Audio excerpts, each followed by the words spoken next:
పోటీ చేసినటువంటి 21 సీట్లలో 100% స్ట్రైకింగ్ రేట్ తోటి 21 మంది శాసనసభ్యుల్ని నెగ్గించుకుని 2 పార్లమెంటు స్థానాలకు పోటీ చేస్తే 2 పార్లమెంటు స్థానాలని నెగ్గించుకుని మనందరికీ కూడా మార్గదర్శకంగా ఇవాళ ప్రపంచంలోనే 100% స్ట్రైకింగ్ రేట్ తోటి అధికారంలో భాగస్వామి అవ్వడానికి ప్రధాన కారకులైనటువంటి శ్రీ కొణిదెల పవన్ కళ్యాణ్ గారికి మనందరి తరఫున కూడా ప్రత్యేకమైనటువంటి ధన్యవాదాలు తెలియజేస్తా ఉన్నాను.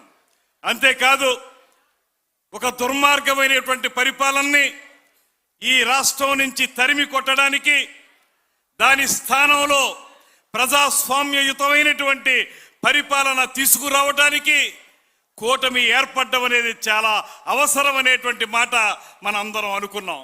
అటువంటి కూటమి ఏర్పడడానికి కానీ దానికోసం త్యాగాలు చేసి కానీ కూటమిని నిలబెట్టి ఇవాళ ఆంధ్రప్రదేశ్ రాష్ట్రంలో డబుల్ ఇంజిన్ సర్కార్ ద్వారా ఈ రాష్ట్రం అభివృద్ధి చెందుతుందంటే దానికి పవన్ కళ్యాణ్ గారు చేసినటువంటి త్యాగమే కారణం అనేటువంటి మాటను కూడా ఈ సందర్భంగా మనవి చేస్తున్నాను.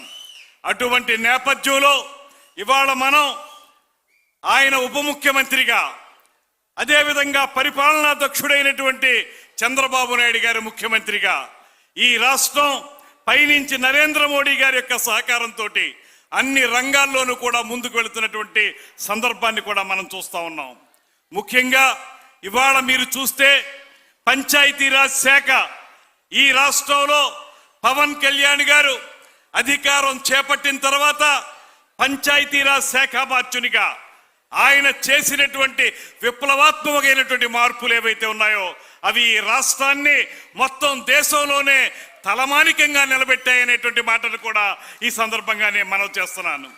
ఒకే ఒక్క రోజున రాష్ట్రం యావత్తు గ్రామ సభలు నిర్వహించి పల్లె పండుగ ద్వారా ఈ రాష్ట్రంలో గడిచిన సంవత్సరాల కాలంలో అనేక అభివృద్ధి కార్యక్రమాలు ఇవాళ మనం చూస్తే ఏ గ్రామంలోకి వెళ్ళినప్పటికీ కూడా గ్రామీణ లింకు రోడ్లన్నీ కూడా అద్భుతంగా నిర్మించుకోగలిగాం. ఇక్కడ చాలా మంది వేదిక మీద శాసన సభ్యులు ఉన్నారు, మంత్రులు ఉన్నారు, అందరం కూడా గమనిస్తున్నటువంటి అంశం.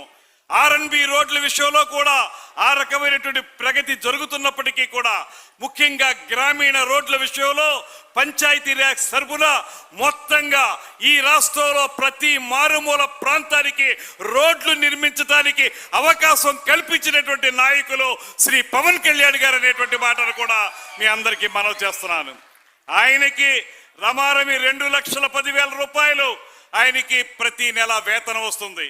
ఆ వేతనం మొత్తాన్ని కూడా పిఠాపురంలో ఉన్నటువంటి తల్లిదండ్రులు లేనటువంటి పిల్లల చదువు కోసం ప్రతి ఒక్కరికి 5,000 రూపాయలు చొప్పున ఇచ్చేటువంటి కార్యక్రమాన్ని చేపట్టి ₹1 కూడా జీతం తీసుకున్నటువంటి నాయకుడు శ్రీ పవన్ కళ్యాణ్ గారు అనేటువంటి మాటని మీ అందరికీ మనవి చేస్తున్నాను.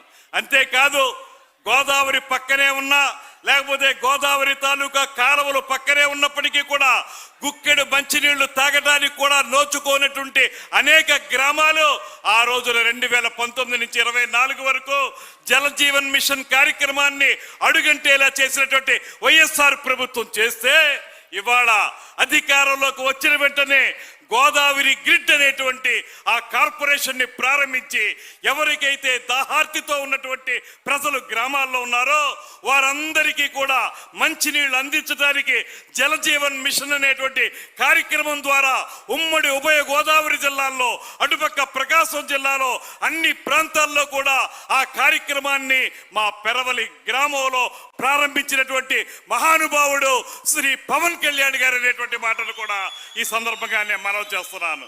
మనుషులకు కావలసినటువంటి మంచినీరుని అందించేటువంటి అద్భుతమైనటువంటి కార్యక్రమం అది. అంతేకాదు అటవీ సంరక్షణ కానీ మరో పక్కన ఎకో టూరిజం కానీ ఇలాగ ఆయన తీసుకున్నటువంటి అటవీ శాఖ, పర్యావరణ శాఖ, పంచాయతీరాజ్ శాఖ, ఆర్డబ్ల్యూ శాఖ తీసుకున్నటువంటి శాఖలన్నిటిలో కూడా ఒక్క నెల రోజుల్లోనే మొత్తం అవగాహన చేసుకుని అధ్యయనం చేసి వాటన్నిటినీ కూడా అద్భుతంగా కార్యక్రమాల రూపంలో ఆచరణలో పెట్టగలుగుతున్నటువంటి ఏకైక నాయకుడు శ్రీ కొణిదెల పవన్ కళ్యాణ్ గారు అనేటువంటి మాటను కూడా మీ అందరికీ నేను మనవి చేస్తున్నాను. అటువంటి నాయకుని నేతృత్వంలో ఇవాళ మనందరికీ ఒక వారం రోజులు ముందుగానే మనకి సంక్రాంతి వచ్చింది. ఇక్కడ చూస్తే అత్యద్భుతమైనటువంటి కార్యక్రమాలు ఏర్పాటు చేసుకున్నారు.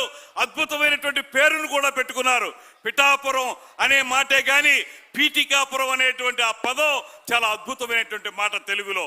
పీఠికాపుర సంక్రాంతి మహోత్సవాలు అనేటువంటి పేరు పెట్టడం ద్వారా మన సాంప్రదాయాన్ని, అనూచానంగా వస్తున్నటువంటి మన యొక్క కళాత్మక వైభవాన్ని ప్రపంచం అందరికీ తెలియజెప్పే విధంగా ఈ కార్యక్రమాన్ని రూపొందించడానికి వెనకాల ఉండి నడిపించినటువంటి నాయకులు శ్రీ పవన్ కళ్యాణ్ గారు. ఇవాళ ఇక్కడ చూస్తే అంతరించిపోతున్న కళలు, తోలు బొమ్మలాట కానీ, తప్పెడుగుళ్ళు కానీ, జముకలాట కానీ, హరికథ కానీ, బుర్ర కథ కానీ, ఇతరత్ర ఏ జానపద కళారూపాలు ఉన్నాయో వాటన్నిటికీ సంబంధించినటువంటి కార్యక్రమాల ప్రదర్శన ఇక్కడ ఏర్పాటు చేసుకున్నాం. అంతేకాదు ఆంధ్రప్రదేశ్కు మాత్రమే ప్రత్యేకమైనటువంటి సంస్కృతిగా ఉన్నటువంటి చేనేత వస్త్రాల వడకటం కానివ్వండి, లేకపోతే కొండపల్లి బొమ్మలు, అదేవిధంగా ఇతరత్ర మన సాంప్రదాయాలు ఏవైతే ఉన్నాయో వాటన్నిటి తాలూకా ప్రత్యేకమైన స్టాల్ ఏర్పాటు చేసుకున్నాం. అదేవిధంగా ఇక్కడ టూరిజం శాఖకు సంబంధించి పవన్ కళ్యాణ్ గారి యొక్క స్ఫూర్తి ఎల్ల వేళలా కూడా మా టూరిజం శాఖకి ఎంతగానో ఉపయోగపడుతుంది. పర్యావరణాన్ని ఈ రాష్ట్రంలో అద్భుతంగా నిలబెట్టడానికి, ప్రపంచ పర్యాటక గమ్యస్థానంగా ఆంధ్రప్రదేశ్ నిలబెట్టడానికి పవన్ కళ్యాణ్ గారు ఇస్తున్నటువంటి సూచనలు మాకు ఎంతో ఉత్తేజభరితంగా ఉన్నాయనేటువంటి మాటలు కూడా ఈ సందర్భంగా మనవి చేస్తూ, ఇవాళ ఒక్కటే నేను ప్రత్యేకంగా చెప్పదలుచుకున్నాను.